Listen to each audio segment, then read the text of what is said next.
Buenas tardes. Hola, muy buenas tardes, Luis. Bienvenido. Gracias, gracias. Un abrazo. Igualmente, gracias. Hola, buenas tardes, Connie.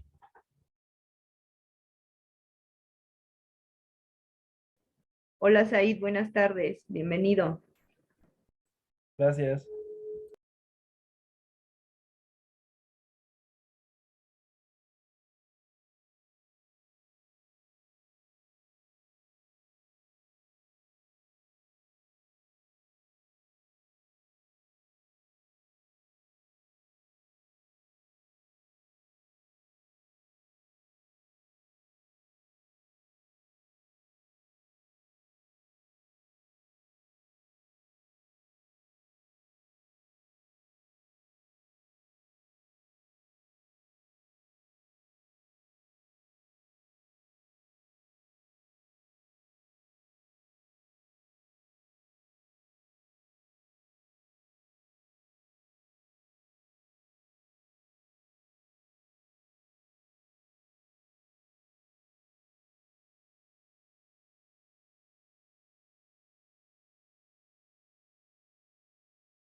Hola, muy buenas tardes, compañeras, compañeros. Ya empezó a ver pedo, ¿no? Vamos a esperar unos minutitos más para que terminen de conectarse más compañeras y compañeros para dar inicio.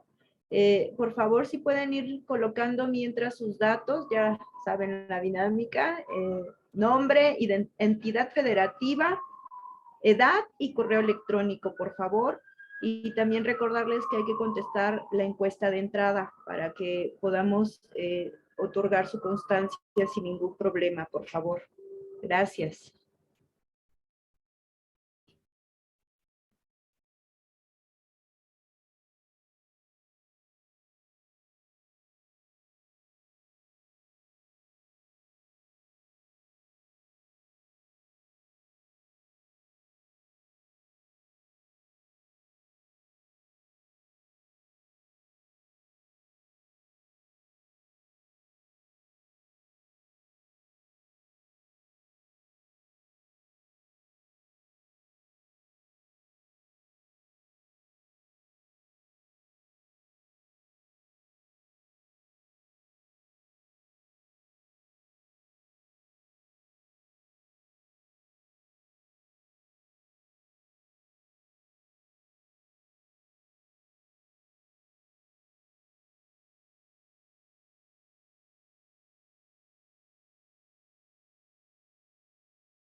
Connie, no me aparece.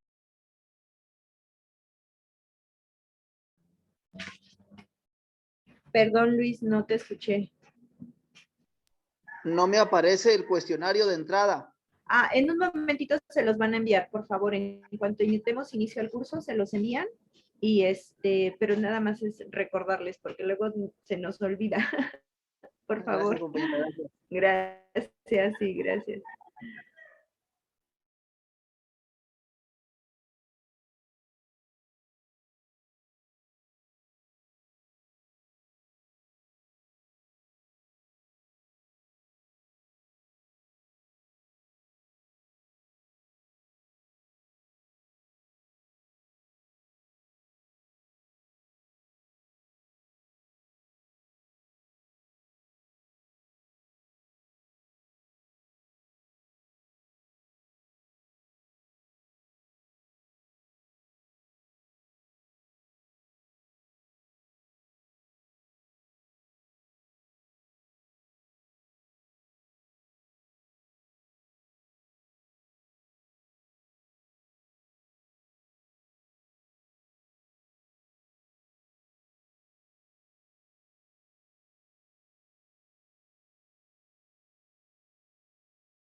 Necesitamos unos minutitos más, por favor, para completar el quórum y poder empezar.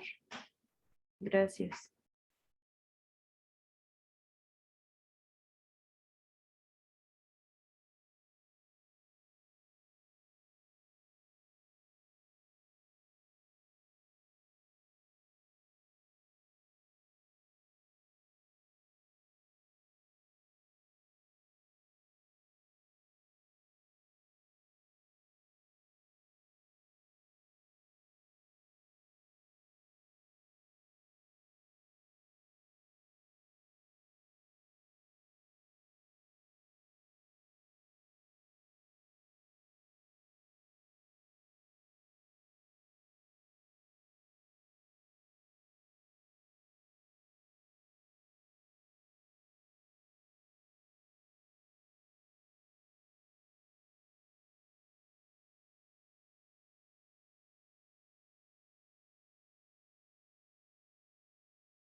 Bueno, vamos a empezar con los compañeros y las compañeras que están ya conectadas para no tardar un poco más esto y esperemos que se vayan conectando poco a poco a este curso. Pues buenas tardes nuevamente a todas y a todos. Un gusto estar aquí con ustedes y dar inicio a este cuarto módulo titulado Garantizar empleo, educación y salud. Y pues mi nombre es María Concepción Castro Sánchez, yo soy directora ejecutiva de investigación sociopolítica, económica, editorial y del Centro Documental del Instituto de Formación Política en el PRD. Y pues a nombre de este instituto político, como siempre, les doy la bienvenida y pues un gusto estar aquí con ustedes. Muchas gracias a todas y a todos los que se conectaron. y pues es un placer estar aquí con ustedes, formándolos políticamente, ya sean simpatizantes, militantes o público en general. El día de hoy tenemos el honor de, nos acompaña el maestro ponente, perdón, el maestro Francisco Daniel Mendoza Luna, y como les comentaba, él va a dar el tema de garantizar empleo, educación y salud.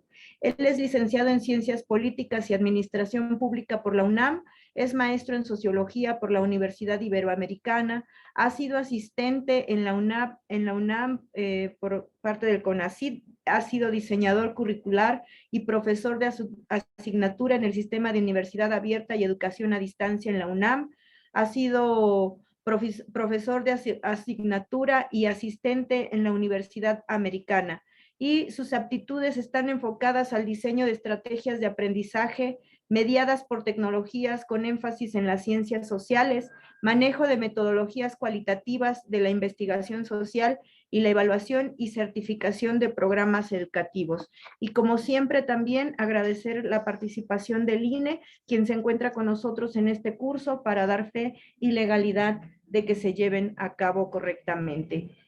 Pues, maestro Francisco Daniel, pues muchas gracias por estar aquí con nosotros. Seas muy bienvenido y adelante, por favor, con tu tema. Muchas gracias por la Gracias. bienvenida. Gracias. Voy a compartir la pantalla. Ok. En realidad, aquí está. En realidad, la charla que vamos a dar el día de hoy tiene que ver en sí con una pregunta fácil de enunciar, pero difícil de resolver. Es decir, cómo el empleo, la educación y la salud influyen en el desarrollo.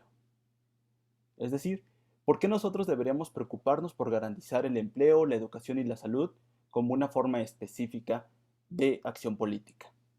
Ello nos lleva a preguntarnos una pregunta básica, que es ¿cómo se reproduce la desigualdad social? ¿Y qué hacer para disminuirla? La primera pregunta, ¿cómo se reproduce la desigualdad social?, es fácil de determinar. Es evidente que vivimos en sociedades que no son equitativas. La respuesta a la segunda pregunta, ¿qué hacer para disminuirla?, es lo complicado. Han existido diversos intentos por distintos gobiernos a lo largo del mundo para tratar de aminorar esta situación. Lo que vamos a tratar de discutir y que quisiera que ustedes reflexionaran un poco al final de la charla es sobre este problema en específico. ¿Por qué la desigualdad debería importarnos? ¿Por qué el empleo, la educación y la salud son componentes especiales para minorarlas? ¿Y qué opciones tenemos nosotros para disminuir la brecha que existe en nuestras sociedades? Por ello, vamos a trabajar dos conceptos que hemos utilizado. Desigualdad, que hemos hablado ya que no vivimos en sociedades plenamente igualitarias, vivimos en sociedades estratificadas, y eso se debe a una serie de componentes que vamos a hablar un poco más adelante. Y otra palabra clave que está en el debate público, que es acerca del bienestar social. ¿Qué es eso del bienestar social y qué significa? Y cómo ello nos ayuda a pensar una sociedad un poco más equitativa. Creo que mentiría si no ha sido una de las preocupaciones que tenemos en la vida cotidiana. Cómo tratar de resolver estos problemas y a qué nos enfrentamos cuando lo hacemos. Ya por ahí empezaron a contestar la encuesta de evaluación sobre qué entienden ustedes sobre evaluación, sobre bienestar, qué entienden ustedes sobre desigualdad, si la riqueza permite aminorar esta situación, sí o no, y por qué. Y esas son una serie de componentes que en los hacedores de las políticas públicas se empiezan a preguntar día con día. ¿Qué podemos hacer para enfrentar esta situación? Yo les plantearía una pregunta más específica a todos ustedes. ¿Cómo afecta el empleo, el grado de educación y el acceso a la salud al bienestar? Es decir, ¿cómo podemos alcanzar una sociedad que sea más plena, menos equitativa? Cuando uno habla el lenguaje de las ciencias sociales, el lenguaje de la política, nos enfrentamos a una serie de problemas, que tenemos que empezar a definir nuestros conceptos, porque todo el mundo habla de conceptos y cree tener una definición. Habla de democracia, habla de partido político, de movimiento social, y a la hora en que empezamos a compartir esas definiciones, nos damos cuenta que cada quien podría tener una definición diferente.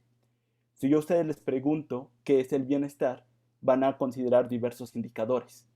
Y eso pondrá en manifiesto que el bienestar no puede ser satisfecho de una forma única y universal, sino que tenemos que aclarar diversas caras. Por eso yo no estoy hablando de acceso al trabajo, estoy hablando del empleo y la calidad del empleo. Esa es una forma específica en la que sí podemos medirla. No estamos hablando solamente de la educación, lo que podría ser educación básica, sino el grado de educación. Es decir, cuántos años una persona alcanza en el sistema educativo, desde preescolar hasta universidad o posgrado. Y eso habla entonces del grado de educación de un sector de la población. Y no hablamos del bienestar, sino de la salud, sino del acceso a los servicios de salud, lo cual ya nos permite hablar de mediciones específicas que resuelven demandas de una sociedad. Todo ello sumado podría afectar al bienestar, podría aumentar la sensación de bienestar o disminuir la sensación de bienestar. Entonces, cuando nosotros hablemos de la idea del bienestar, deberíamos tener claro que no existe una definición única. Cada persona puede tener una idea de qué es el bienestar o qué es lo que le afecta. Algunos dirán, a mí el bienestar o lo que me puede ayudar a sentirme más pleno es la idea de tener un empleo bien remunerado. O a otras personas, el bienestar puede estar vinculado a cuántos años pasa en la educación. O finalmente, alguien con una enfermedad crónica podría decir que el bienestar está enfocado a tener accesos al servicio de salud.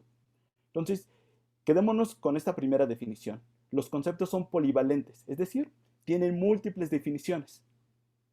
Y nosotros, para atender eso a nivel social, deberíamos considerar cada una de esas definiciones y eso nos permitirá crear políticas públicas que beneficien al mayor número de personas posibles. Eso se empieza a poner un poco complicado. Entonces, si empiezan a sentir que no entienden, levantan la mano y sin problema lo atendemos. Como yo les decía, el bienestar tiene múltiples definiciones. Y los hacedores de políticas públicas utilizan diversas variables para ver qué tanto bienestar siente una población. Y eso también tiene que ver con la historia.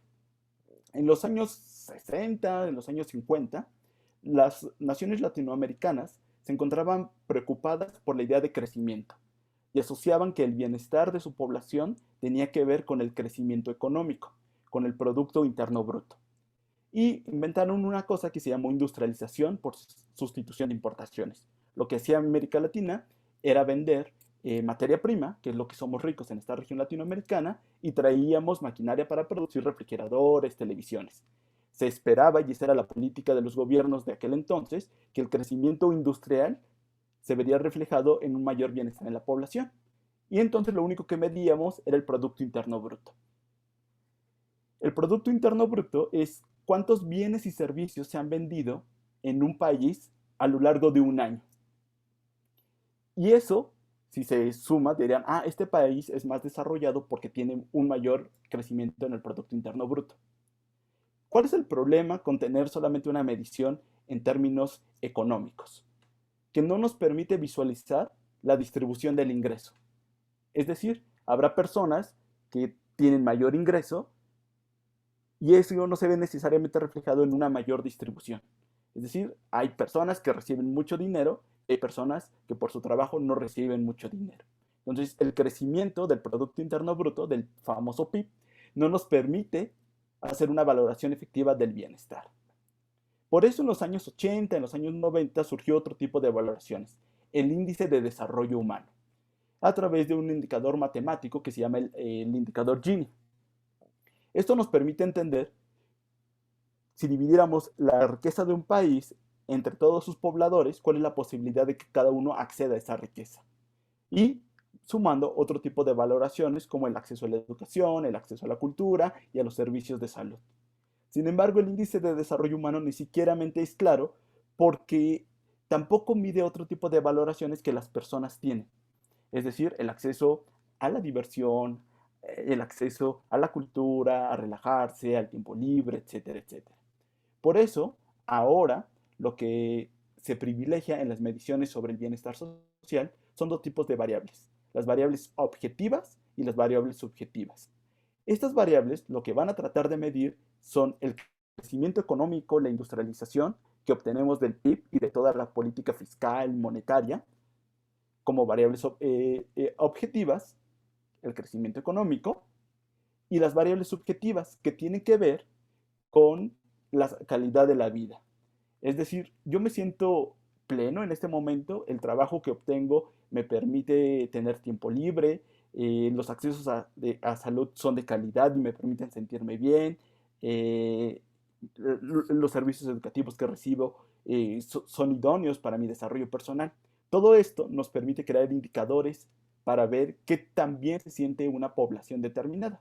Y eso nos permitiría medir qué tan desiguales son esas sociedades. Habrá algunas sociedades donde se sientan con un bienestar alto y entonces nos hablará de que la desigualdad social se ha disminuido.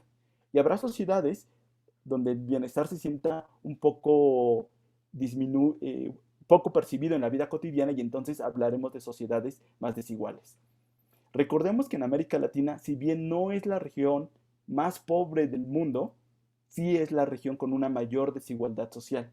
Es decir, que podemos encontrar gente con ingresos muy, muy altos, pero también gente que apenas tiene suficientes ingresos para sobrevivir.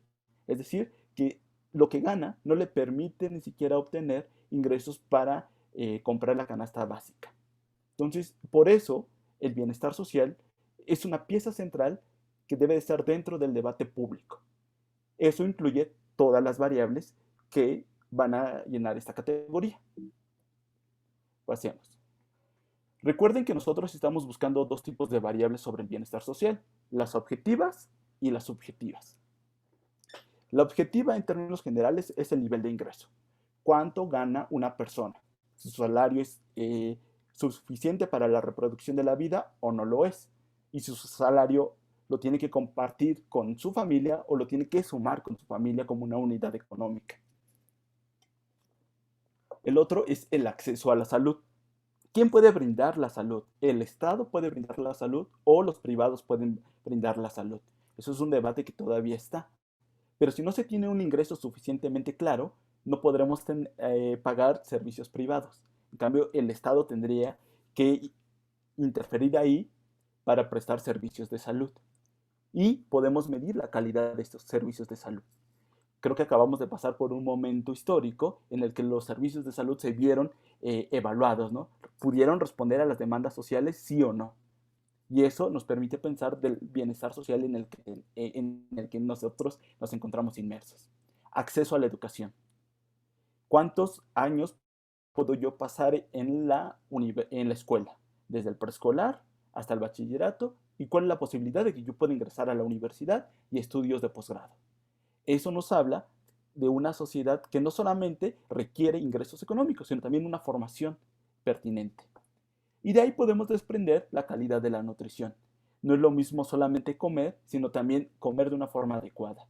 Los alimentos que podemos comprar con nuestro nivel de ingreso nos permite tener suficiente calidad proteínica, suficientes, es decir, son alimentos de calidad, sí o no, y nos permite nutrir o no. Tener acceso a la vivienda. Es posible, con las condiciones en las que estamos actuales, tener un acceso a la vivienda y un acceso de calidad. ¿Cuántos cuartos puede tener una vivienda? Y eso permite crear sistemas de privacidad, cuántos baños, etc. ¿Nuestra vivienda tiene servicios o no? Eso habla e impacta directamente en la idea del bienestar social. Y por supuesto, una protección laboral. ¿La legislación vigente me protege a mí como trabajador de las condiciones, sí o no? ¿O me encuentro desamparado ante las condiciones laborales? Esos son variables del bienestar objetivo. No las podemos cambiar y están ahí. Pero otras que también son importantes para el bienestar social es la idea de la felicidad. Eso es una variable subjetiva. ¿Qué tan feliz yo me siento? ¿Qué tan pleno me siento? Pueden estar estas vinculadas a las variables objetivas en mayor grado. Algo curioso que sucede con los mexicanos es que a pesar de no tener cubiertas todas las variables objetivas, en realidad nos sentimos muy felices. Es decir, aunque no tengamos ingresos económicos altos, los niveles de felicidad son muy altos, ¿no? Entonces parece que ahí hay una correlación negativa. Ahora, la satisfacción de la vida, que también me siento yo con la situación en la que vivo, y eso incluye toda la parte de la vivienda, la alimentación, el acceso al deporte, a la educación, a los servicios de salud, y eso me da una sensación de plenitud.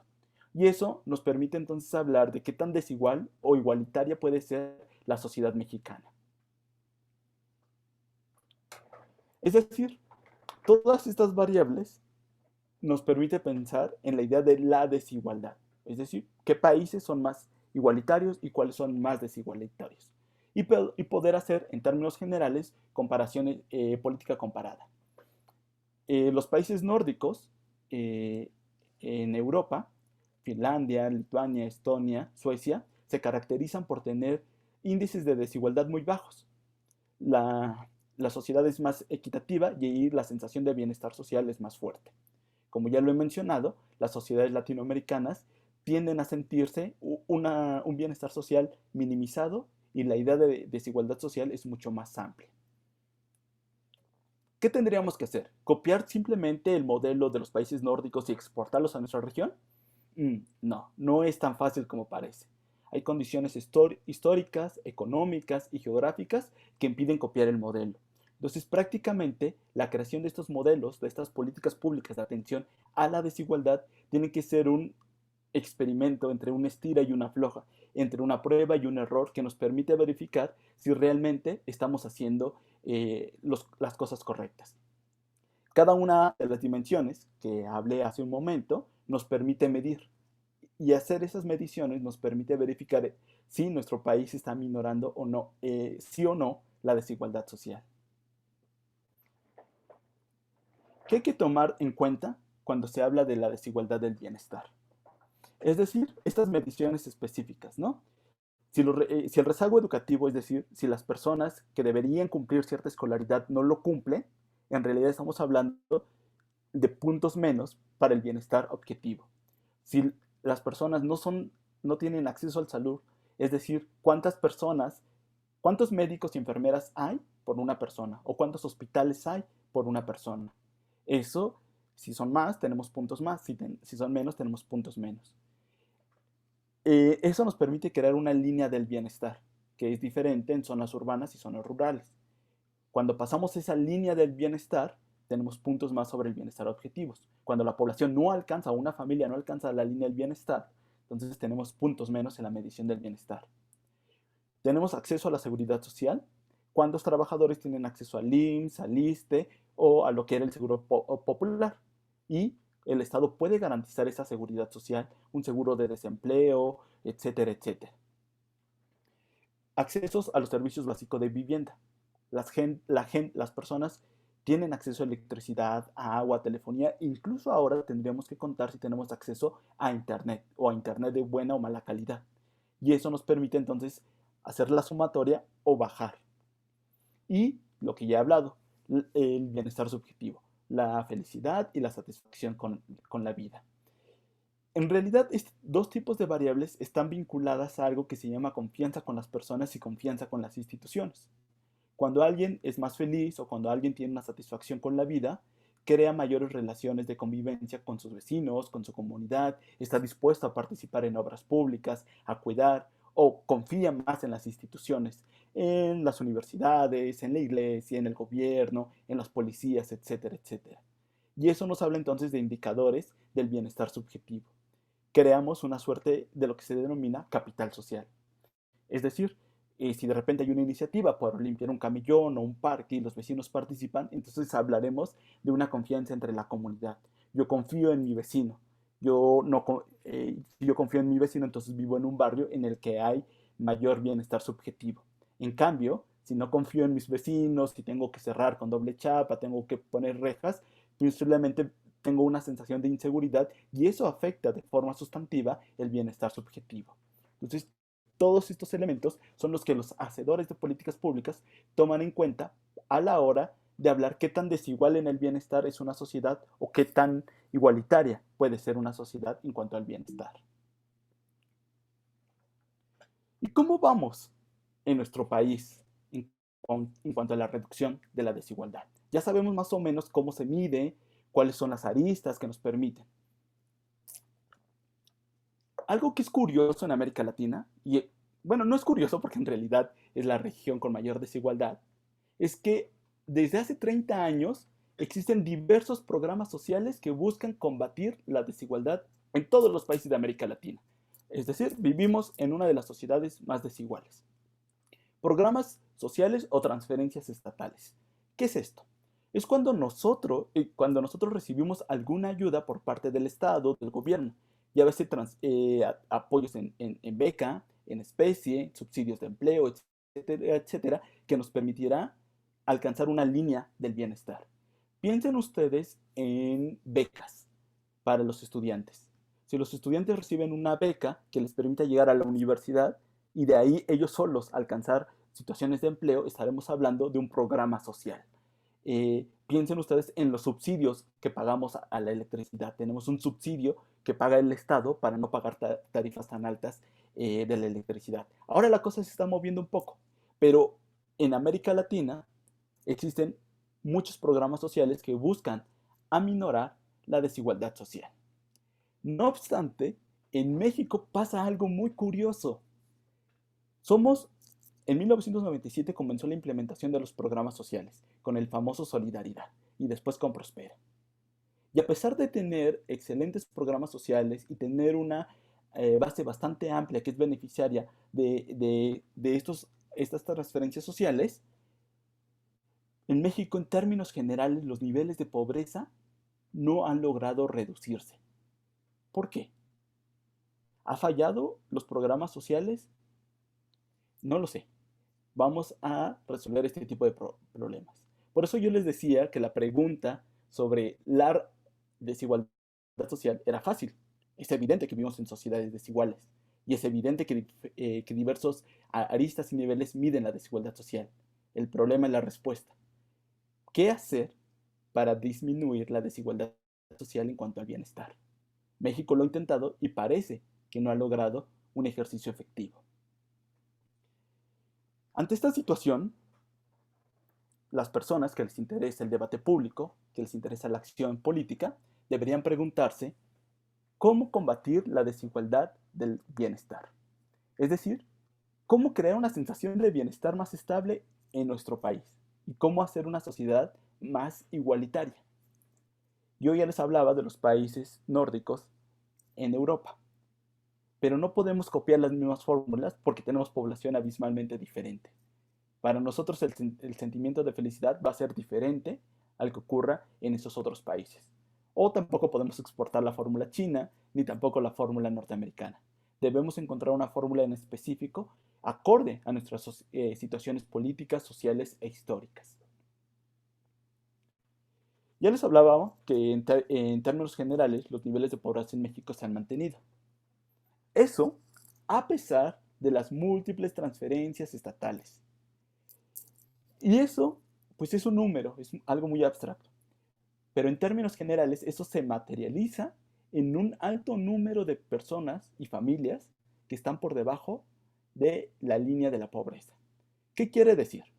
Instancias como el Coneval, que se dedican a evaluar la política social del gobierno federal, marcan una línea de un ingreso mínimo. Ese ingreso mínimo, o esos satisfactores mínimos que existen en nuestro país, debería cubrirlos una persona o una unidad familiar para estar por encima de la línea de la pobreza. Si está por arriba de la línea de la pobreza, su sensación de bienestar y satisfacción con la vida podrá ser mayor. Y sin embargo, en México tenemos una base muy, muy grande de población que está por debajo de esa línea de la pobreza. Eso es lo importante en este caso, que las personas no están alcanzando recursos necesarios para salir de la pobreza. A pesar, ojo, a pesar de que tienen programas sociales y transferencias. Es decir, personas que han recibido apoyo económico, que reciben subsidios, que tienen acceso a la escuela o tienen algún tipo de beca condicionada, no han podido salir de la línea de la pobreza. ¿Por qué? Y eso es lo más preocupante. Por más dinero que les demos, parece que las dinámicas sociales no permiten cambiar eso. Ay, aquí se me movió un poco el diseño, pero aquí está. Ustedes recordarán estos programas, ¿no? Que en términos generales han sido los mismos desde Solidaridad, ¿no? Donde inició este famoso programa en la década de los 90, finales de los 80. El famoso Solidaridad, que después evoluciona a Progresa, después evoluciona a Oportunidades, después a Prospera y ahora es la idea de bienestar. Lo curioso en todos estos programas es que son muy similares en cuanto a sus políticas de implementación, en cuanto a sus políticas de evaluación y en cuanto a los recursos que destinan a las personas. Son recursos que están condicionados, es decir, se te va a dar un apoyo siempre y cuando permanezcas en la escuela. Eso es un apoyo condicionado. Se te va a dar una beca siempre y cuando tus padres participen de las dinámicas escolares. Y también lo curioso de cada uno de estos programas es que pertenecen a todo el espectro político del país, ¿no? Si ustedes vieron por los propios colores del diseño, todos los partidos han interferido en estos programas y cada uno parece que ha fracasado en la disminución de las personas que se encuentran en la pobreza. Es el interrogante y es lo que nos llama aquí a discutir qué podemos hacer para disminuir la desigualdad social. Sin embargo, las investigaciones que se dedican a medir esto es que aunque hay grandes programas de transferencias sociales, es decir, apoyos y beneficiados, aunque hay grandes programas sociales y hay un número importante de personas que se beneficia de estos programas,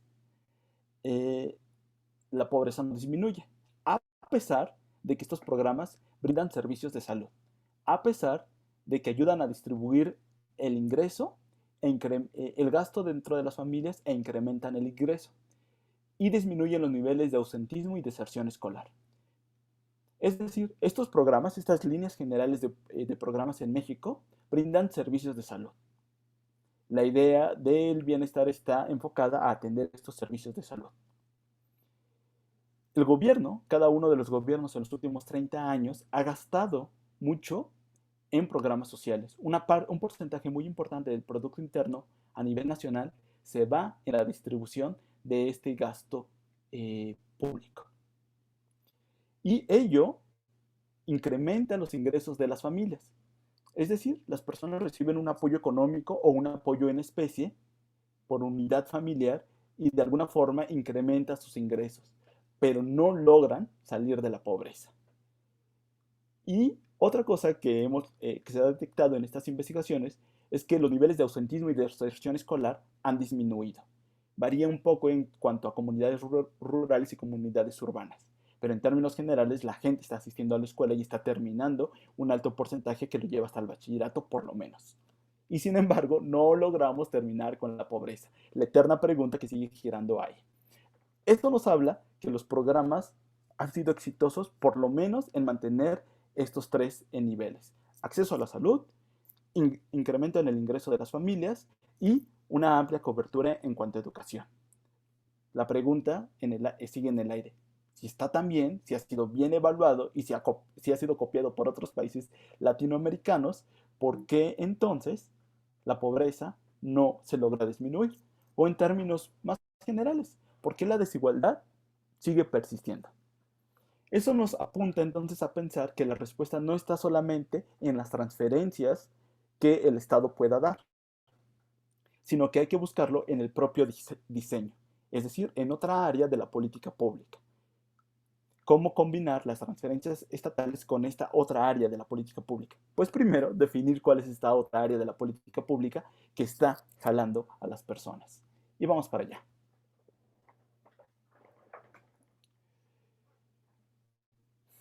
Lo que han encontrado este tipo de investigaciones también es que el nivel de ingreso está condicionando el nivel de bienestar de la población mexicana. ¿Qué quiere decir esto? ¿De dónde proviene el ingreso?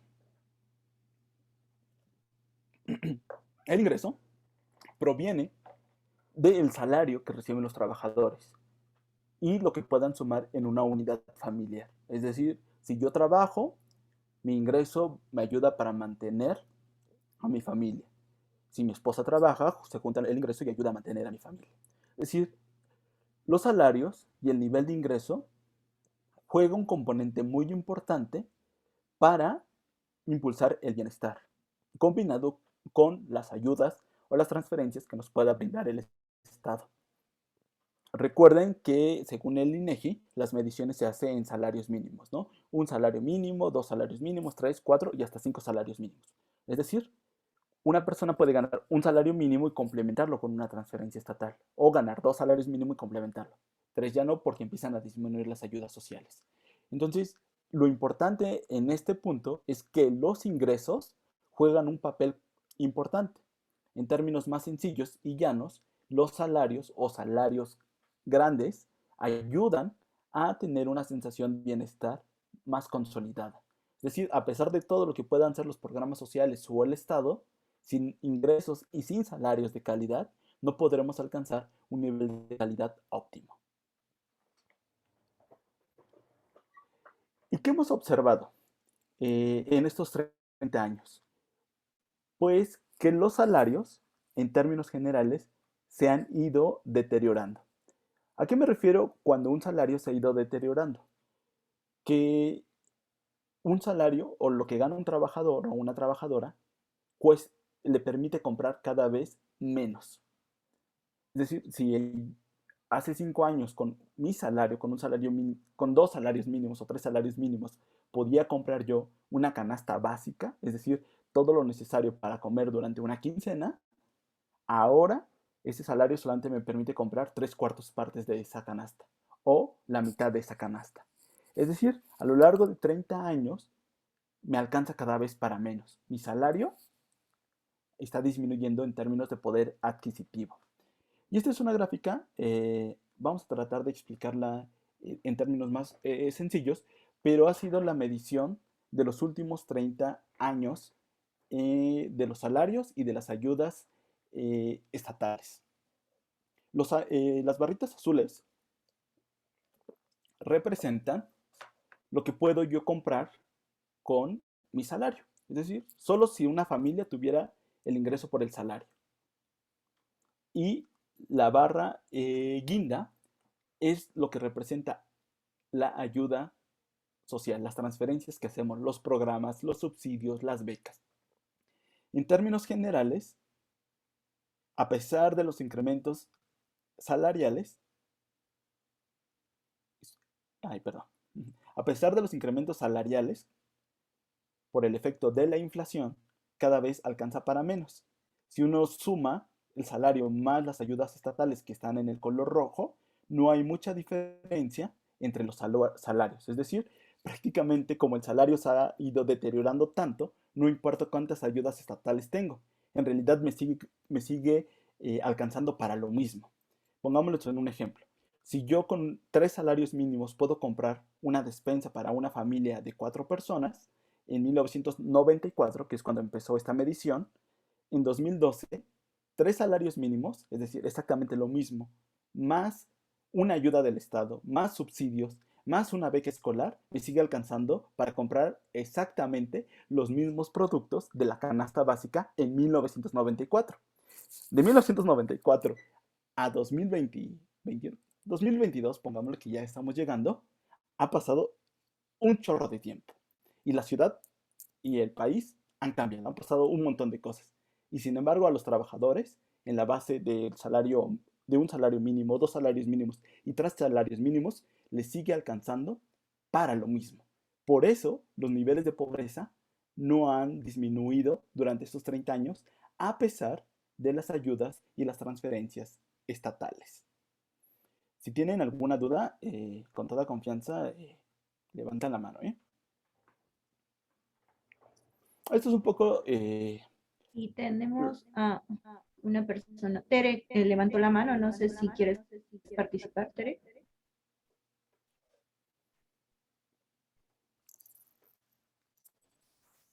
A mí me entra lo de la duda en lo que señala de la cuestión del bienestar. En la primera pregunta, la cuestión de entrada, ponía que es importante lo del empleo. En el empleo no podemos sumar todo lo del bienestar y, por ejemplo, aquí lo de la precariedad del salario, pues va implícito, ¿no? Entonces, mi duda es esa. Ay, no escuché no me quedó del todo claro, pero a ver, lo que va a esa pregunta enfocada es a considerar que el bienestar tiene múltiples caras y puede ser medida de diferentes formas. Entonces, para algunas sociedades, el bienestar solamente pueden ser accesos a la salud. Piensen ustedes que si vivimos en una sociedad donde hay acceso a buenos servicios de salud y que son garantizados por el Estado, no necesitaremos salarios tan altos porque no pagaremos esos buenos servicios de salud. Si vivimos en una sociedad con malos servicios de salud y con salarios muy bajitos, tenemos que buscar servicios de salud privados o más caros. Y entonces significa que nuestro salario alcanza para menos. Por eso es un poco engañosa la pregunta. Lo que queremos demostrar ahí es que el bienestar tiene múltiples caras y que puede ser medida de diferentes formas. Y eso es a lo que iremos un poquito hacia el final de la presentación. Pero sí es muy buena observación, porque entonces empiezas a observar la relación que existe entre el bienestar y el salario, que es una condición particular de nuestro país, ¿no? Muchas gracias, Tere. Muchas gracias, Daniel. Si puedes, por favor, continuar. Gracias. Continuamos, ok. A ver, nos quedamos en esto que el valor real de los salarios pues, ha disminuido en los últimos 30 años. Es decir, cada vez con nuestro salario, con el empleo, nos alcanza para menos. Y esto ha sido así porque la política económica del gobierno federal está enfocada en controlar la inflación, aumentar la competitividad y alcanzar equilibrios fiscales. Recuerden que en 1994 todas estas crisis que ocurrieron en nuestro país nos vieron obligados a ser más ortodoxos en cuanto a las políticas económicas. Es decir, no tener una inflación tan alta. ¿Qué es esto de la inflación? La inflación es el aumento generalizado de todos los bienes y productos de un mercado cada mes, cada año, cada trimestre económico. Es decir, la inflación es el porcentaje que aumentan los bienes y servicios dentro de la canasta básica. Cuando la inflación es poquita, los precios no suben tanto. Cuando la inflación es grande, los precios tienden a crecer. A veces no se puede controlar la inflación, pero esperamos que cuando crece los salarios. Buscamos aumentar la competitividad. ¿Esto qué quiere decir? Volvemos a nuestro país más atractivo en cuanto a mano de trabajo. Como los salarios son bajos, y a veces no solamente el salario se enfoca a los términos monetarios, sino al tipo de prestaciones económicas y sociales que les damos a los trabajadores. Si disminuimos las prestaciones o disminuimos el ingreso de cada uno de los trabajadores, puede ser más competitivo nuestro país. Y entonces, en el afán de buscar una industrialización en el país, a veces sacrificamos el nivel de los ingresos. Y eso es un poco lo que hablábamos, ¿no? El crecimiento económico no es condición necesaria para tener un buen bienestar. Y el otro es el equilibrio fiscal, es decir, tratar de cortar un poquito las ayudas estatales para que el gobierno no gaste tanto y no se encuentre con un desequilibrio fiscal. Esas han sido las condiciones que en los últimos 30 años nos han llevado a tener salarios con poderes adquisitivos cada vez menores. En algunos estudios comparados,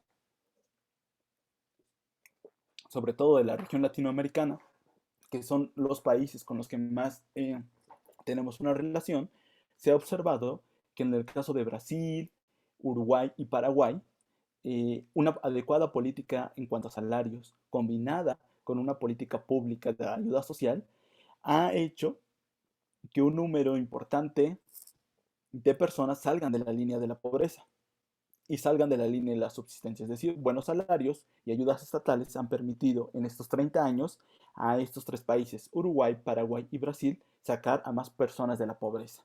En cambio, el ejemplo paradigmático es nuestro país, México. Tenemos muchos programas sociales que ayudan a la población, pero tenemos malos salarios. Y eso nos hace situarnos con niveles preocupantes de pobreza en la región. Entonces, ¿cuál podría ser una de las propuestas que nosotros podemos tener para alcanzar un bienestar social entendida como una disminución en la desigualdad, una combinación específica de la política pública en la que se amplíe la cobertura de esas transferencias sociales, es decir, alcanzar a más personas, pero de una forma más independiente, tratar de buscar qué es lo que cada una de las personas necesita y asegurar un valor del salario real que pueda ayudar a combatir la pobreza. Es decir, buscar que los salarios se fortalezcan frente al crecimiento de la inflación o frente a los intercambios del mercado. Lo que buscamos es entonces fortalecer, no es eliminar los programas sociales, que como ya hemos discutido, pues sirven porque han mantenido, porque a las personas que están por debajo de la línea de la pobreza les han garantizado educación, les han garantizado servicios de salud, les han garantizado tener un ingreso más o menos aceptable. Lo que no hay que desaparecer eso, lo que hay que mantener lo que hay que fortalecer es el valor del salario. Y eso es una responsabilidad no solamente del gobierno federal, sino también exigir por parte de los trabajadores o de las políticas fiscales que pueda obtener dentro del Banco de México, etcétera, etcétera. En este momento nos encontramos frente a una situación bastante complicada dentro del panorama económico. Se tienen previsiones del crecimiento de la inflación por arriba del 7%. Es decir, las cosas están subiendo de precio, es lo importante. En la vida cotidiana nosotros lo notamos, ¿no? Vamos al súper y hemos notado que si un arroz nos costaba antes menos, ahora está subiendo un 7%. Sumado todo eso, hace que nuestro salario crezca menos. Y eso es uno de los retos que nos estamos enfrentando. Hay procesos inflacionarios en todo el mundo y no es la excepción para nuestro país. Una de las medidas que podríamos tomar es el fortalecimiento no solamente de los programas sociales, sino del salario. Lo importante a veces es cómo estos datos duros, estas estadísticas las podemos traducir en nuestra vida cotidiana o en la vida cotidiana de las personas. Entonces hay que poner el ojo en el proceso de inflación que se viene y que está muy cerca en estos años, ¿no? A ver qué pasa en enero, ¿no? Recientemente salieron las evaluaciones del dólar y el dólar se ha fortalecido frente a las decisiones de la Reserva Federal y el peso ha caído frente a ello, ¿no? Entonces hay que mirar muy atento cómo ello afecta el bienestar social. Ahora, en términos generales, y eso es un poco lo que me preguntaba hace un momento Tere, el bienestar social no solo es ingreso, incluye múltiples caras y puede ser medido de múltiples formas. Aquí vemos una de las dinámicas que miden el bienestar social. Acceso a la educación, servicios médicos y calidad en el trabajo. Acceso a la educación, ya lo hemos discutido, cuál es la posibilidad de desarrollarte, la calidad de los servicios médicos, de poder apoyar y que no estén saturados, y la calidad del trabajo, que no se expresan solamente en el salario del trabajador, sino que también tiene que ver con las prestaciones que éste puede obtener. Ello necesariamente parece que tiene un impacto positivo en la satisfacción de la vida y en los niveles de felicidad. Y como lo hemos dicho anteriormente, a mayores índices de satisfacción con la vida y niveles de felicidad se pueden crear mayores redes de cooperación entre vecinos y tener un sentimiento de confianza entre las instituciones y las redes comunales. Como es una relación positiva, eso quiere decir que a mayor acceso o mayores niveles de educación, de servicios médicos, de calidad del trabajo, tendremos mayores niveles de satisfacción con la vida y de felicidad. Por lo contrario, menores niveles de educación, mala calidad en los servicios médicos y falta de prestaciones en el trabajo, tendremos menores niveles de satisfacción con la vida y con los niveles de felicidad. Entonces, están de alguna forma relacionados y eso nos permite entonces aminorar la desigualdad social. Esta es una de las respuestas. Como les he mencionado al inicio de esta charla, no hay una respuesta única. En realidad, los programas sociales y la política pública que los pueda complementar necesitan implementarse y verificar si funcionan o no en un proceso de prueba y error. De hecho, el ciclo de la política pública hablará de la implementación, el análisis y la evaluación de estos programas sociales y volver a empezar. porque entonces eso permite cambiar o verificar si están efectivamente teniendo un impacto o no lo están teniendo. Y este tipo de mediciones que hace el Coneval o la Comisión Nacional de los Salarios Mínimos nos permitiría arrojar si hay algún impacto en los niveles de desigualdad social, que es lo que nos interesa.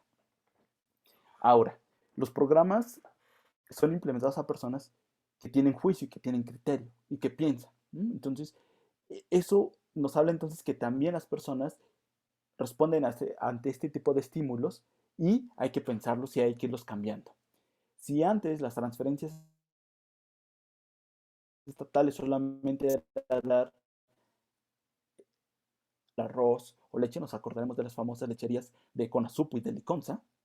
Después se pasó ese dinero a procesos condicionados, es decir, ya no te voy a dar alimentos, solamente los voy a garantizar, pero te voy a dar un apoyo económico siempre y cuando tu hijo asista a la escuela, siempre y cuando ayudes en la cooperación, porque estábamos creando redes vecinales.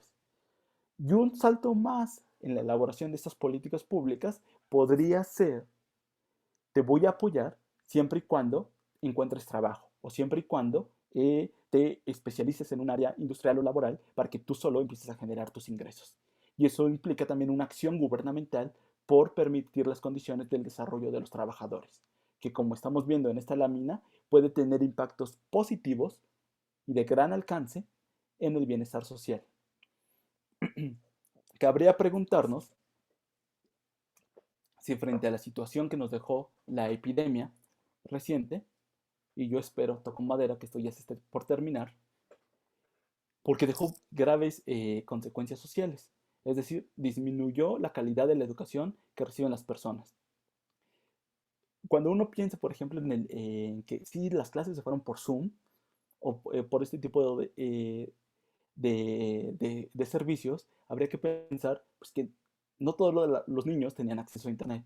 O cuando tenían acceso a Internet y a una computadora, solamente había una para toda la familia, para el papá que tenía que hacer teletrabajo y para compartir por los hermanos. Entonces, la educación se vio afectada y veremos los efectos como un proceso dinamizador en unos cuantos años. ¿Cómo afectó esta situación de clases en el desempeño de la educación? Servicios médicos. Creo que quedó bastante demostrado cómo funcionaron los servicios médicos en nuestro país. Fueron superados cuando los hospitales y las clínicas se abocaron a atender a los enfermos por COVID. Dejaron de atender a muchas otras personas con otro tipo de enfermedades, ¿no? Mucho se habla, aquí vamos a hacer un paréntesis, del exceso de mortandad que dejó la epidemia. En realidad, los niveles no se deben a que todas esas personas hayan muerto por COVID, sino que muchas de esas personas murieron porque no tuvieron acceso a tratar otro tipo de enfermedades porque los hospitales estuvieron saturados. Entonces, eso habla también de una evaluación del quehacer del gobierno sobre atender. No solamente se trató de hacer eso, sino que dejamos de lado y desprotegido a las personas. Y la calidad del trabajo. Muchos empleos se han perdido y se perdieron durante este proceso. Y aunque el INSS en este momento está reportando un repunte en cuanto a los empleos registrados, no son de la misma calidad de los que se tenían antes de la epidemia. El año pasado, el Producto Interno Bruto se desplomó 8%. Y este año hemos tenido un crecimiento de alrededor del 6%. ¿Eso qué quiere decir? Bajamos un 8% y subimos solo un 6%. Es decir, es como si hubiéramos decrecido un 2%. La economía este año nuevamente no creció. Si hubiéramos crecido un 10%, hubiéramos crecido un 2%. Nos falta un 4% para alcanzar los niveles pre-pandemia. Entonces, también habla de la calidad del trabajo y la calidad de los ingresos de los hogares mexicanos. Todos estos factores han afectado en la satisfacción de la vida y en los niveles de felicidad. Es muy reciente todo y prácticamente está saliendo del orden. Pero habrá que preguntarnos cómo ello va a afectar en el futuro la calidad de vida de las personas. Ahora, hemos enfocado aquí un poco en cuanto al sentido del ingreso. Yo he centrado un poco la idea en el ingreso y en la distribución. La distribución no solamente se logra con el aumento en los impuestos, sino también con el fortalecimiento de los salarios. Puede ser una de las vertientes, ¿no? No solamente hay que subir más los impuestos, sino fortalecer mejor los salarios para tener mayores oportunidades. Algunos estudios que se han hecho sobre todo en la región iberoamericana han mostrado la importancia de la satisfacción de la salud y el bienestar social. Entonces, eso se los pongo un poco para que pensemos que la salud sí tiene un impacto en el desarrollo social, en el sentido de bienestar y aminora y termina reduciendo la brecha en la desigualdad. Y también nos interesa alcanzar un sentido de bienestar para fortalecer la educación. Hay que preguntarse por los efectos dinamizadores de los niveles de educación en el bienestar subjetivo y objetivo. No solamente pensar la educación en términos de que me permita obtener mayores ingresos, sino también en términos de la satisfacción, que es muy importante que la educación nos permita tener buenos empleos, ¿no? Por eso la parte objetiva. Pero también pensarlo en los términos del bienestar subjetivo. La educación que yo procuro me permite tener una satisfacción con la vida, me permite ser más feliz. ¿Por qué? Porque permitió tener un mejor trabajo, porque me permitió saber más cosas, porque me permitió conocer más personas, etcétera, etcétera. Entonces, habría que pensar que la calidad del empleo, la calidad de la educación y la calidad de la salud tienen impacto directo en los niveles del bienestar. Por eso es muy importante que nosotros que estamos en este punto discutiendo sobre los problemas del espacio público, fijarnos en estos tres ejes. Cuando a mí me propusieron hacer una charla sobre salud, educación y el empleo, eh, resultaba un poco complicado conectar estas tres esferas porque cada uno representan retos enormes, ¿no? Retos tanto en educación como en salud como en empleo. Y sin embargo, podemos pensarlo los tres como efectos dinamizadores para el desarrollo social, que va a tener consecuencias positivas a largo plazo. Y ahora, perdón, la tarea que yo les dejaría, no dejaría como una tarea obligatoria, pero sí a pensar, a que empecemos a cuestionar. Ya tenemos evidencia científica, ya tenemos algunos datos, ya tenemos alguna precisión conceptual y tendríamos que preguntarnos, ¿qué podemos hacer para reducir la desigualdad en el bienestar? O en otras palabras, ¿cómo podemos aumentar el bienestar social en nuestra población? Les digo, no hay fórmulas únicas. Las fórmulas de los países europeos han sido las suyas, de los países socialdemócratas y escandinavos. Las políticas de China han sido otras, las políticas de Estados Unidos han sido otras. ¿Qué políticas públicas podemos adoptar en nuestro país para tener mayores niveles de bienestar, tanto objetivos como subjetivos, que nos permita fortalecer la calidad de vida de nuestra población? Esa es la pregunta que sigue sin contestarse. Ya hemos visto todos los efectos y todas las variables que están en juego, pero yo creo que esa es una pregunta que yo no puedo contestar, sino que se las dejo a ustedes. Yo a veces considero que el mejor aprendizaje no es el que nos da respuestas, sino es el que nos permite hacer preguntas pertinentes. Entonces, yo les heredo esta pregunta para que ustedes empiecen a reflexionar y puedan construir futuras respuestas a este tipo de condiciones. Esto ha sido la exposición, pero me gustaría que pasáramos un poco más a discutir en una sesión plenaria los puntos que hemos plasmado acá y tratar de resolver la pregunta central de nuestro análisis. Abrimos, si quieren, una ronda de preguntas. Muchas gracias, Daniel. Pues chicos, chicas, si alguien gusta hacer alguna pregunta o quiere hacer algún comentario en torno al tema que acabamos de ver. Ay. Muy bien. O gustan, pueden, ya saben, pueden abrir micrófono o pueden poner su pregunta en el chat.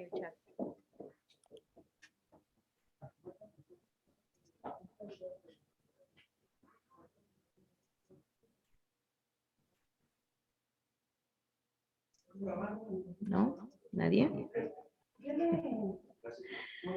Pues bueno, yo, Daniel, me gustaría preguntarte esto que decías hace un momento. Si las transferencias que hace el gobierno generan un desequilibrio económico en el país, ¿quieres decir que esto puede generar todo esto que se está haciendo actualmente?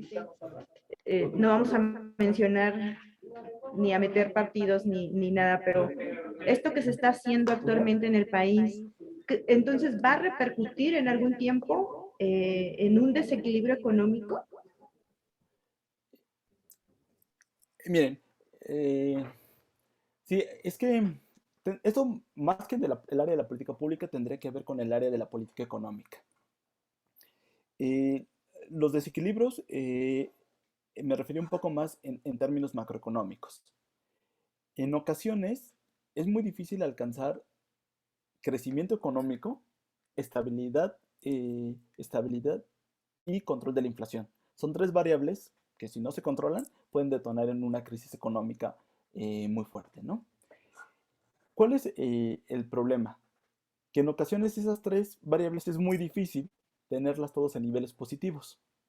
Entonces a veces tenemos una inflación controlada, pero tenemos un gasto excesivo de gobierno. O tenemos finanzas sanas, inflación controlada, pero un crecimiento mínimo. Y este es el caso de, de la política económica de México durante más o menos estos últimos 25 años. Hemos tenido un crecimiento corto, pero hemos tenido finanzas públicas sanas y hemos tenido una inflación controlada dentro de la meta esperada por el Banco Mundial, ¿no? Y el Banco de México. Eso nos habla entonces de que la economía se estabilizó, pero habla de la calidad de los salarios, es decir, no crecieron. La situación contemporánea nos exigió gastar más, es decir, al gobierno le exigió un mayor gasto y empezó a crear una serie de desequilibrios y se fueron por ahí un poco de reservas y no solamente ha sido nacional, sino también es en términos globales. Estamos comenzando a ver los efectos de esa crisis que se hablaba del año pasado a través de la inflación que está creciendo de forma acelerada, gasto estatal y un poder adquisitivo muy mínimo de los salarios. Si no se logra controlar a través de una política eficiente del Banco de México y del gobierno federal, podremos estar frente a una crisis económica. Su amplitud no se conoce. Por eso es muy importante fortalecer tanto el salario como los niveles de ingreso. Muy bien, muchas gracias, Daniel. Pues tenemos aquí en el chat, Tere nos dice, para reducir la desigualdad necesitamos que todos los jóvenes puedan acceder a la educación que les dará mejor oportunidad de empleo y por consiguiente mejores ingresos. Sí, pero las respuestas siempre son más complicadas. La pregunta acá sería decir, ¿qué tipo de educación y cuál es la calidad de la educación? No importa que todos nuestros jóvenes ingresen a la escuela. Si no hablamos de una calidad de la educación que realmente los prepare para el mundo laboral o que les permita obtener ingresos, si no se logran esas metas, poco se tendrá en la satisfacción del bienestar. Por ello, entonces, lo que se mide es la calidad de la educación y los años que pasa. No es lo mismo solamente terminar la educación básica a tener un acceso mayor. Entonces, sí impacta los niveles de educación y hay que pensarlo no la educación como un concepto único. Mayor educación, mayor empleo, mayores ingresos, sino entonces empezar a desagregar. ¿Qué tipo de educación podemos ofrecer? Tiene que ser de calidad. ¿Cuántos años se considera de calidad? ¿Qué herramientas les tenemos que dar? ¿Quién la tiene que dar? ¿El Estado o los privados? ¿Cómo puedo interferir en ello? Y ello, verificar si efectivamente tienen impactos positivos o negativos en la adquisición del empleo. Ahora, también habrá que ver con la calidad del empleo, que era lo que mencionaba en algún momento de la plática. ¿Es un empleo que solamente tiene salarios o es un empleo que se complementa con acceso a la seguridad social, con seguro de desempleo, con algún tipo de prestaciones, etcétera, etcétera? Todo ello tiene un impacto en el bienestar subjetivo. Si yo no tengo un salario, pero no me voy a preocupar, aunque me enferme, por pagar un hospital, mi salario rinde más. Pero si no tengo seguridad social y tengo un salario, ese salario lo gastaré en algún momento para satisfacer la demanda médica o la enfermedad. Eh, por allí había otra pregunta, ¿no? Sobre el crecimiento Sí. económico, ¿no? Dice Tere también. No es un buen indicador. Ay, perdón. Sí, No, adelante, adelante, por Daniel. favor. Ah, la iba a leer Ah, para que la a escucharan los ver, compañeros y compañeras. sí, por favor. Ok, dice, en el crecimiento económico señala usted que no es un bien para tener un bienestar, pero yo pienso que sí, porque si hay crecimiento hay inversión y esto deriva de empleos. Al tener un empleo se tiene ingreso que nos da cierto bienestar. También la educación es fundamental para lograr esto. Sí, yo lo que hablaba sobre el crecimiento económico es que no es un buen indicador para medir el bienestar de las personas, porque un país puede tener altas tasas de crecimiento económico, pero no distribuir ese ingreso a toda la población. Es decir, que la riqueza se concentre solo en unos cuantos y no llegue a la mayoría de la población, que eso ocurre, ¿no? Podemos pensar en países que sí tienen crecimientos altos, pero que hay una amplia base de poblacional con ingresos mínimos. Es decir, no solamente hay que fijarnos en el crecimiento económico, sino en todos aquellos mecanismos que nos permita distribuirlo de forma adecuada. Por lo regular y pensando en términos más ortodoxos, podría estar reformas fiscales, cobrar ingresos según cobrar impuestos según el nivel de ingresos que uno pueda tener y ello utilizarlo para transferencias estatales, programas sociales. O la otra opción, menos ortodoxa, es el incremento de los salarios. Y el incremento de los salarios permitiría dinamizar la economía y tener mayor satisfacción de los trabajadores, ¿no? Y de sus familias. El problema aquí es que siempre hay que andarnos con alfileres, porque las cuestiones de economía siempre nos permiten, si nos equivocamos, podemos arruinarlo. Entonces, un crecimiento muy importante de los salarios puede desencadenar inflación o un cobro excesivo de impuestos puede ahuyentar la inversión. Entonces, siempre hay que estar en puntos medios, ¿no? Por eso la idea de la política siempre es la idea de la negociación. Aquí yo estoy hablando de lo político como negociación y no de la política como una parte de administración. Hay que hacer estas dos diferenciaciones, ¿no? Lo político es el conflicto y la negociación que existen en sociedades democráticas. Y la política es la administración de los acuerdos. Entonces, cuando uno toma decisiones está dentro del plano de lo político. Cuando va a seguir los lineamientos que marca determinado gobierno, está haciendo política. Entonces, habrá que distinguir entre lo político y la política, ¿no? Entonces, lo político nos permitiría negociar buenos salarios o una reforma fiscal y la política, qué medidas hace el gobierno para garantizar esos acuerdos. Gracias, Daniel. Pues otra pregunta igual dice, ¿qué deben plantear partidos, los partidos de izquierda como el PRD para lograr este bienestar? Pues creo que históricamente los grupos que están dentro del lado izquierdo del espectro político se deben preocupar por la igualdad. Y la igualdad en este caso tiene que ver con los términos económicos, ¿no? Y no olvidemos las luchas obreras de todo el siglo XX en nuestro país que buscaron garantizar derechos para los trabajadores, ¿no? Desde los ferrocarrileros, desde los médicos, ¿no? La idea del seguro social, la idea del ISSSTE, son demandas que han ganado los trabajadores. Entonces no debemos simplemente olvidarlas, deben ser fortalecidas por los trabajadores porque son mecanismos que garantizan la igualdad social. Busquemos que todos tengamos acceso a las mismas oportunidades y es algo por lo que los partidos de izquierda en todo el mundo se han caracterizado, ¿no? Por garantizar estos mecanismos. Las formas pues ya cambian, ¿no? Cada quien podría determinar cuál es la mejor forma o lo más idóneo, pero siempre hay que tener en cuenta todos estos factores económicos, ¿no? Cuando se habla de desigualdad, la economía no puede ser olvidada. Gracias, Daniel. Patti dice que el sistema de salud realmente funcione y que cuando alguien se enferma no tenga que acudir a médicos particulares y comprar medicamentos que representan que gasten el dinero que podrían destinar para otra cosa. Esa es una muy buena pregunta, porque evidencia lo que pasa en nuestro país, ¿no? Muchos de nuestros trabajadores tienen acceso al IMSS y al ISSSTE. Y sin embargo, son instituciones que si bien hace 50 años fueron bien planeadas, ya no funcionan. En el término de que los servicios médicos están saturados, de que no hay medicamentos.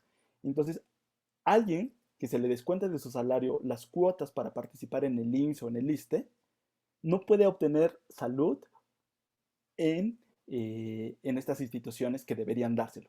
¿Y qué hace? Pues va a un médico privado, ya sea el médico de la esquina o a un hospital muy caro. Entonces eso es como tener una doble contabilidad. Por un lado estamos gastando en las cuotas que van a mantener al IMSS y al ISSSTE y a todos los servicios de salud, al INSABI, etcétera, etcétera, pero al mismo tiempo vamos a gastar más para tener servicios privados. Entonces tenemos doble gasto, ¿no? O gastamos en el ISSSTE o gastamos en el privado.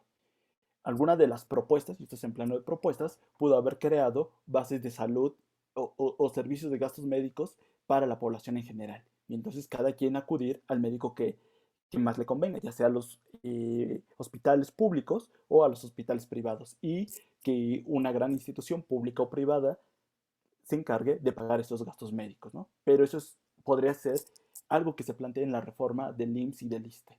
Sin embargo, como en lo político, siempre hay muchas resistencias a este tipo de cambios, ¿no? Y muchos enfrentamientos. Pero eso es algo que evidencia muy bien este problema. Tenemos programas sociales que ayudan a dar transferencias y que en cierta medida deberían garantizar el bienestar de la población, pero no lo hacen. Y entonces genera este efecto. Si no lo hacen, pues me atiendo por fuera y genero gastos. Y lo mismo sucede con la educación.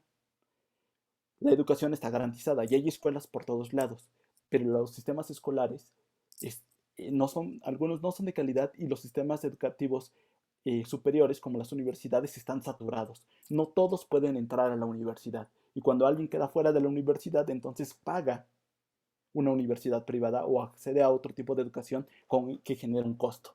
Y entonces tenemos una doble partida. Pagamos vía impuestos los sistemas de educación y estamos pagando de nuestro propio bolsillo los servicios de educación privada. Eso habla entonces de afectaciones que tenemos en todas las transferencias sociales. Entonces, no recuerdo quién hizo la pregunta, pero muy bien, porque esto evidencia estas variaciones en el bienestar, ¿no? Si nosotros tuviéramos buenos servicios de salud, no tendríamos que gastar el dinero y ese dinero lo podríamos pagar en vacaciones. Y eso aumenta el sentido de bienestar.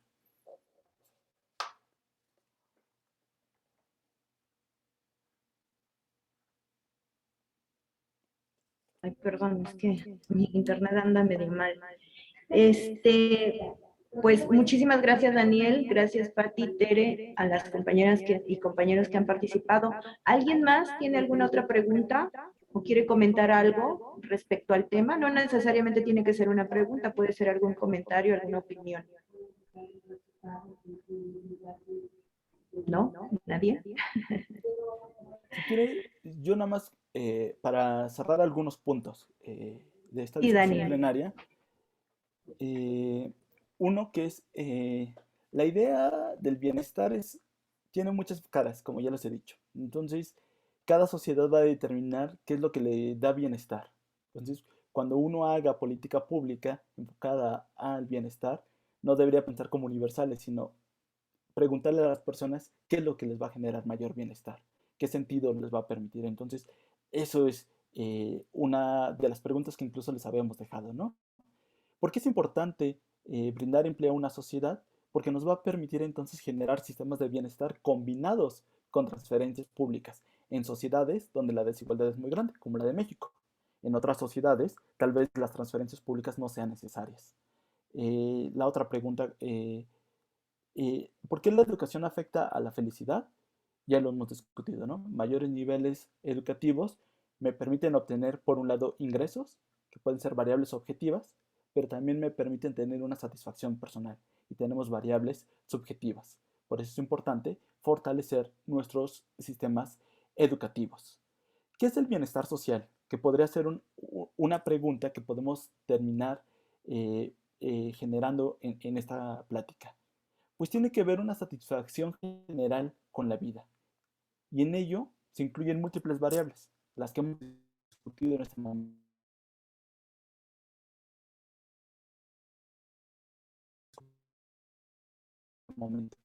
Y en las que ustedes se van a poder imaginar dentro de su vida. Mayor bienestar social implica entonces tener un sentimiento de igualdad. ¿Y qué es la desigualdad social? Pues estos bajos niveles de bienestar.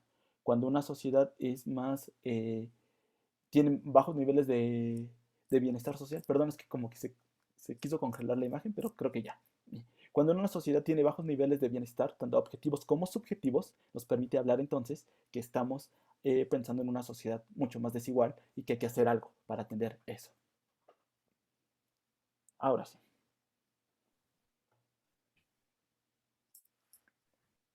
Gracias, Daniel.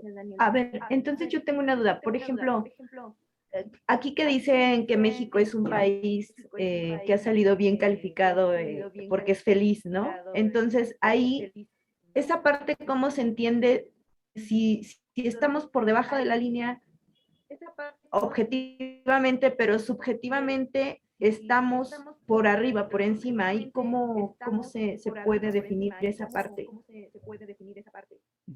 Eso tendrá que ver con los términos en cómo entendemos nuestra sociedad. Porque se explica en términos de que nosotros, o la configuración social, sí, sí, es que me quedo pensando que esto se queda pasmado, eh, que los ingresos, que está pensado mucho en las redes sociales que nosotros creamos. A veces este tipo de mediciones son de formas individuales, es decir, cuánto gana una persona, cuántos años de educación tiene una persona, cuántos médicos tiene una persona.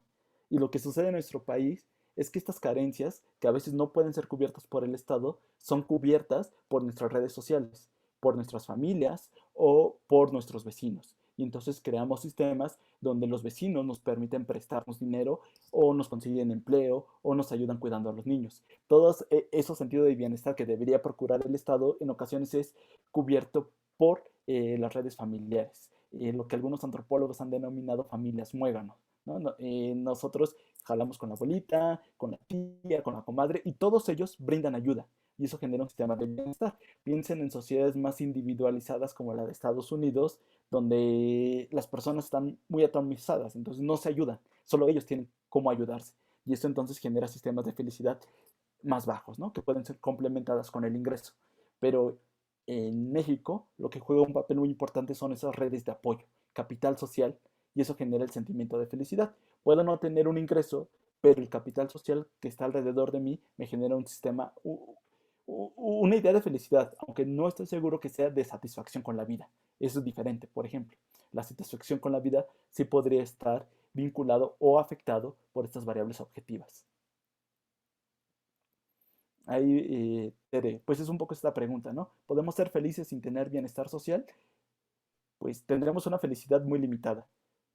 ¿Puede ser apoyada por las redes sociales? Sí, pero tal vez lo que no podríamos hacer es tener satisfacción con la vida sin bienestar social. El bienestar social nos crea esta idea de satisfacción con la vida. Muy bien, pues muchas gracias, Daniel. ¿Alguien más, compañeros, compañeras, que quiera participar? ¿No? ¿Nadie más?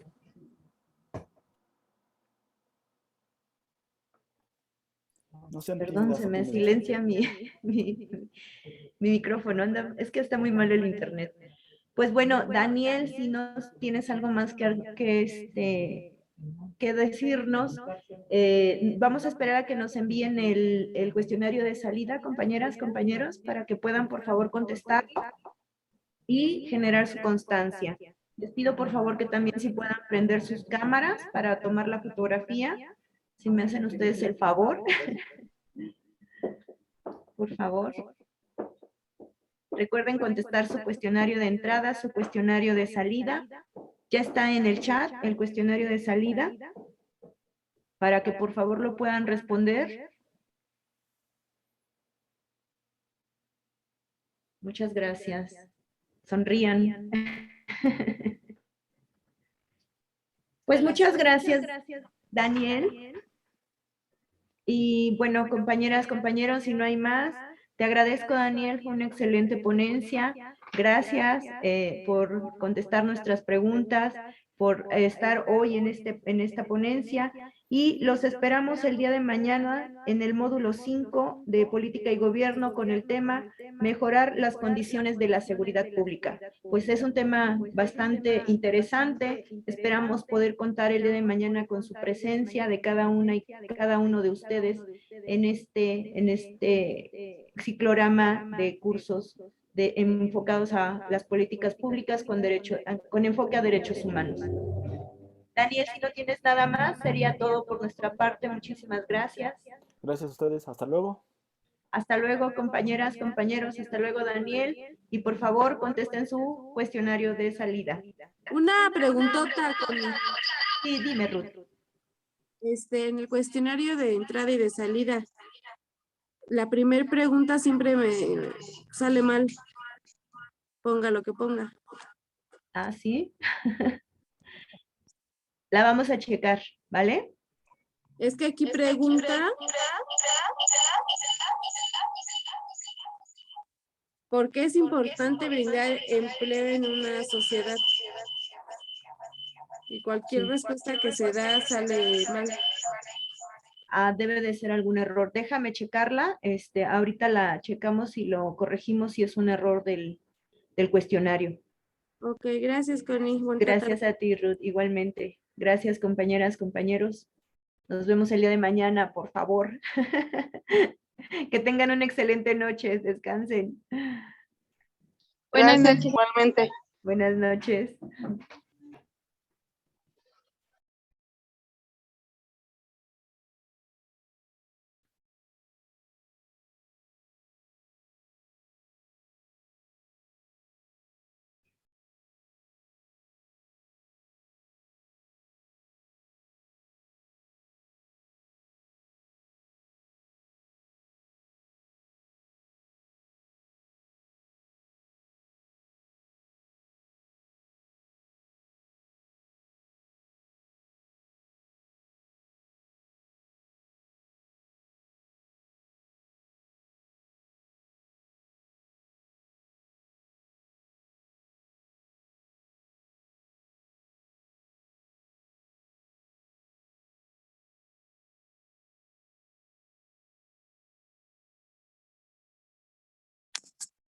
Gracias, buenas noches. Gracias, buenas noches. Hasta luego, gracias y buenas noches. Hasta luego, Carlos. Gracias, buenas noches.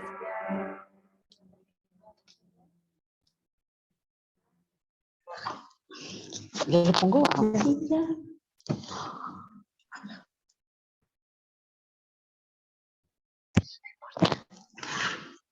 Gracias, buenas noches. Gracias, buenas noches. Gracias. Gracias, Tere. Buenas noches.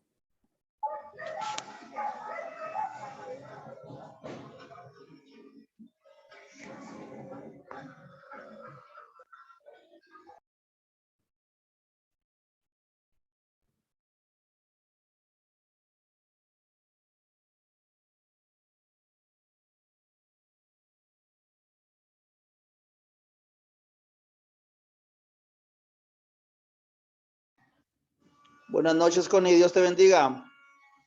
Gracias, igualmente. Buenas noches, Luis. Hasta luego. Hasta luego. Hasta luego.